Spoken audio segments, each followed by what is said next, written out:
नमस्कार दोस्तों, आप देख रहे हैं हमारा सुल्तानपुर उत्तर प्रदेश न्यूज चैनल। आइए बड़ी खबर पर नजर डाल लेते हैं।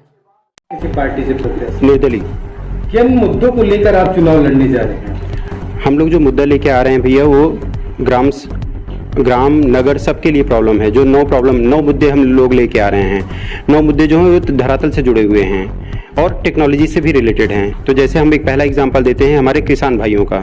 किसान भाई अभी भी क्या कर रहे हैं, उनके पास प्रॉब्लम क्या है और वो क्या काम करते हैं, उनको कहाँ से और भी समस्याएं हैं, उन समस्याओं को निदान कर रहे हैं। पहला तो यही समझिए कि जो बेड़ा लगा हुआ है, पहले 15-20 साल पहले हमारे पास बेड़ा नहीं हुआ करता था, उन बेड़े को समाधान देना है पहले। तो जो पशुपालन है लेकिन उनका संचालन सही से नहीं हो रहा है, तो वो अगर संचालन सही से होगा तो ये बेड़े की समस्या खत्म हो जाएगी। वो लोग ट्रेडिशनल खेती कर रहे हैं, ट्रेडिशनल खेती को उनको क्या करना है, ट्रेडिशनल के साथ उनको टेक्नोलॉजी के साथ उनको इम्प्लीमेंट करके क्या करना है हमें, कि वो जिससे कि ज़्यादा आमदनी बढ़ा सकें।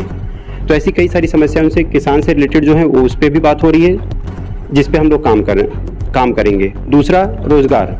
अब आप समझ रहे हैं कि हम लोग रोजगार के लिए कहाँ जाते हैं, बड़े बड़े शहरों में जाते हैं, लेकिन अगर ये नगर बन रहा है तो हम वहाँ रोजगार भी पैदा करना है। अब रोजगार कहाँ से पैदा होगा? सरकारी नौकरी तो भैया बहुत कम है, तो सरकारी नौकरी के अलावा हमारे पास म्यूनसिपैलिटी के अलावा भी हमारे पास बहुत सारी नौकरी हो सकती है, जैसे स्व सहायता ग्रुप, जिसको हम लोग इंग्लिश में बोलते हैं सेल्फ हेल्प ग्रुप।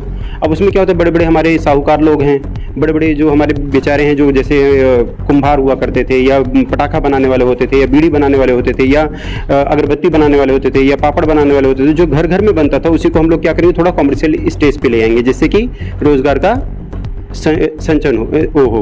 लेकिन रोजगार करने से पहले हमें क्या करना पड़ेगा, विद्या और उसके स्किल्ड को भी बढ़ाना पड़ेगा। तो साथ ही साथ हम लोग क्या करना है, थर्ड मुद्दा हमारा जो है, तीसरा जो पॉइंट है वो क्या है, शिक्षा और व्यवसायिक शिक्षा, मतलब जिसको बोलते हैं स्किल्ड, जो हमारे प्रधानमंत्री भी बोलते हैं कि भैया स्किल्ड बनाओ, और बच्चों को उस तरीके से। तो ये बताइए, पहले ग्राम सभा, अब नगर पंचायत बनी, तो लोगों की क्या निजी समस्याएं हैं?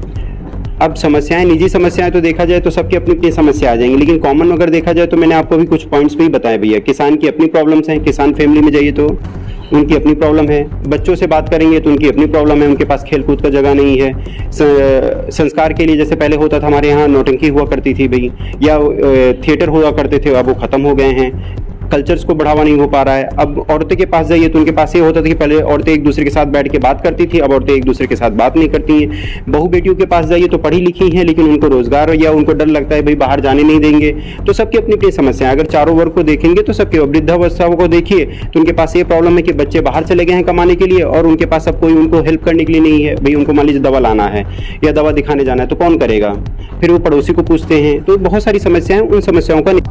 यह खबर हमारे संवाददाता आशीष तिवारी ने कवर की है। खबर अच्छी लगी हो तो चैनल को लाइक करिए, सब्सक्राइब करिए, वीडियो पर कमेंट करके अपना सुझाव जरूर दीजिए।